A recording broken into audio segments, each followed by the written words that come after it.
Welcome to the BFF Report. I'm your host, Mike B, aka Phony, and I hope you guys enjoyed last week's little April Fool's shenanigans. I'm sure you guys all thought it was so funny, blah, blah, blah. Anyways, let's go ahead and bring Kenzie on to say hi. Kenzie Tron, how's it going? How are you? Fabulous, I'm fabulous. Move my mic over a little bit. So why don't you go ahead and tell us about the Final Fantasy stuff that you've done in the past? I played Final Fantasy for the better part of 2 years. I had 370 plus level characters, one level 75, no big deal. Mithra White Mage, I don't know. It was a long time ago, but I had a lot of fun doing it, and I can't wait for the beta for 14 to come out. Apparently that's a big deal. I don't know what she kind of a big deal. Level 75 White Mage or something? Yeah, Mithra White Mage. Whatever. What a nerd. Oh, Wow, Kenzie. Woo! Anyways, so today StarCraft 2. Let's go ahead and take a look. All right, let's talk dollars and cents now. Go to StarCraft2.com, click on the FAQ, and I know you've already heard this, how there's going to be 3 different expansions. Everyone was kind of pissed because it's 3 different campaigns, the Protoss and Terran and the Zerg, not particularly in that order. And you know that each one's going to be about $50. Now, don't forget, there's going to be the $70 collector's edition, which is going to come with a little Zergling toy or something, or maybe a keychain or some shit, I don't know. But those are going to be like $70 each. So over the next couple years, you're going to be investing about $200 or so dollars plus tax and all that, or shipping or whatever. So just so you know ahead of time, this game's going to cost you some serious money in the long run if you choose to play all 3 campaigns. Otherwise, if you just want to play multiplayer all day, you can. You just buy the first one and then you don't have to worry about upgrading beyond that. So getting into the game, let's take a look at the GUI and see what kind of neat things we could do just from the starting screen. So obviously this initial part here, the little launcher window, talk about beta, is not going to be there at launch. But from here we can go to Leagues and Ladders. We can see just how fucking terrible I am at RTS in general.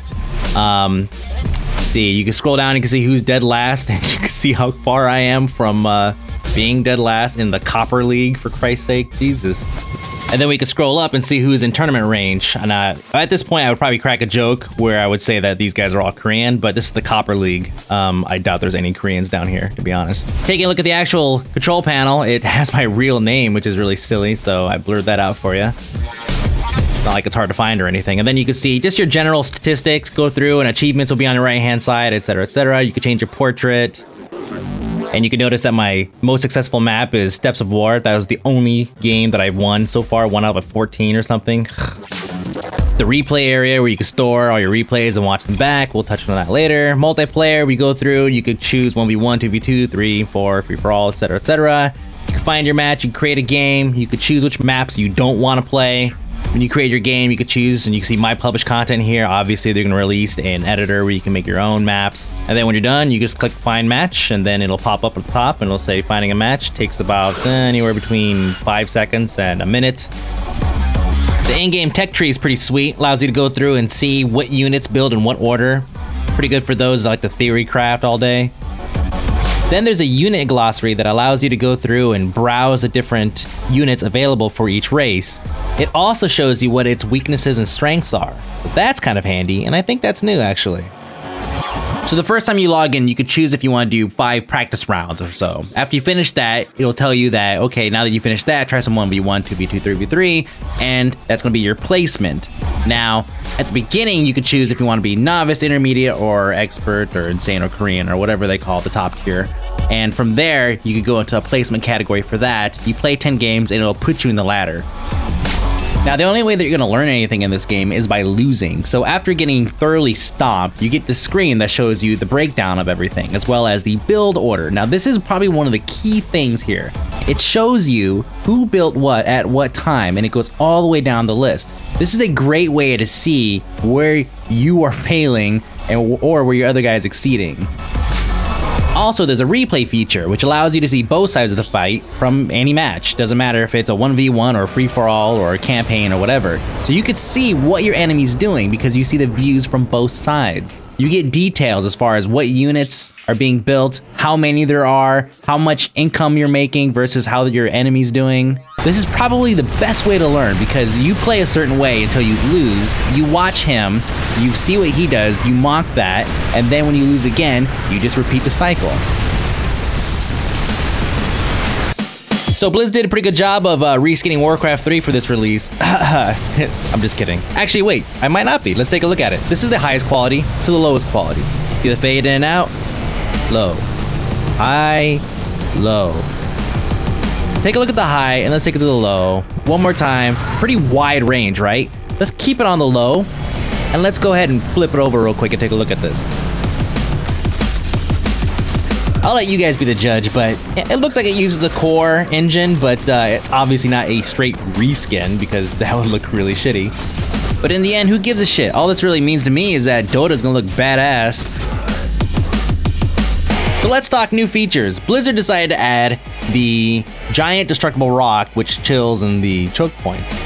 This is nice because some of us don't find any fun in trying to learn how to play the game and then getting annihilated within like 3 minutes. It's really frustrating. Anyways, these rocks are there in novice maps. So if you're not in a novice map, then you're gonna have to run and barricade yourself in somehow. Also, with the terrain having a more three-dimensional feel, you have these cliffs and ledges. They made it so some units can actually ascend or descend those by jumping off or climbing. So, for example, we have the Reapers, who could run down and fly up or whatever. Then you have the Colossus, which is pretty much a straight rip from War of the Worlds, but it's okay, Half-Life did it, so whatever. Something that I'm pretty sure was definitely not in StarCraft 1, however, I'm almost positive it was in Warcraft 3, was how terrain affects how far you can see. So, for example, if I'm walking right along these weeds here, or these bushes, or whatever this is, I can't see that there is my opponent right on the other side, and vice versa, unless, of course, I have like a sensor tower or something else. Getting into the basics of gameplay now. First, you absolutely have to learn the key commands for all of your units. Not doing so is equivalent of a keyboard turning skill clicker and being proud of it. Oh yeah, sup flightless bird, about to click that ass, about to click that, boom, Mandingo baby, Mandingo, whoop. Next up is defending choke points. This is easier in a novice map, of course, but if you want to progress, you're gonna have to learn how to get that D up before the Zerg comes. Demonstrated here. Just be careful you don't barricade yourself in though, because you may just find that your opponent is spooning you just outside of your field of view. And that's pretty much GG. But that may not be the end of the world, right? I mean, I am playing Terran, and they do have this really cool ability where they can lift off their primary structures and fly them off to some other area. And I quickly found out that this is a really good way to grief people, especially the ones that like to, you know, rush you at the beginning and try to take you out. You just fly and chill out in a corner somewhere and, you know. Well, let's go ahead and take a look at some of the fun I've had. In this case, I took over the island and I decided to kind of build from there, thinking that, you know, if I was landlocked, it would take him longer to come and get me. Well, unfortunately, I was wrong. He just built a whole bunch of ships, came to kick my ass. Well, I moved over here, I figured it was all good, and then this mothership came over with the black holes and shit and throwing them all over the place, and my dudes get all sucked up, and, well, it didn't really work out. So here I am again on the island, thinking, you know what, fuck this, I'm gonna lose, but I am not gonna go down without being just totally retarded with these missile turrets. And so that's what I did. I built up like 50 of them, and then I built like 100 Vikings or something like that, and I'm thinking I'm good to go, right? No. Yeah. All right, we about to do this. Check out my silencer. It's huge. Oh, man, we're going to do this. Oh, check this out. Okay, we're going to nuke. Okay. Big red dot. All right, let's do this. Yeah. Oh, my God. I can see him. And laser. Oh, countdown. Yeah, all right. Whose balls in whose mouth? Oh, yeah, that's right. It's yo. Yeah, and then he followed that up with a fleet. That was pretty awesome. And the last griefing tip that I have, mind you, this only works on those that are stupid enough to fall for it, is the incredible duplicating command base trick. This was actually really fun because you might actually get the guy to quit, giving you the victory. So first, take an orbital command, get enough money together, fly him off in the corner, build a command center, and just kind of rake in some minerals while you can. The guys come over, chase him off, come back, drop your dudes, build another one. He's gonna be all GG, thinking that game's over, and just do that over and over again. See how many times he goes for it.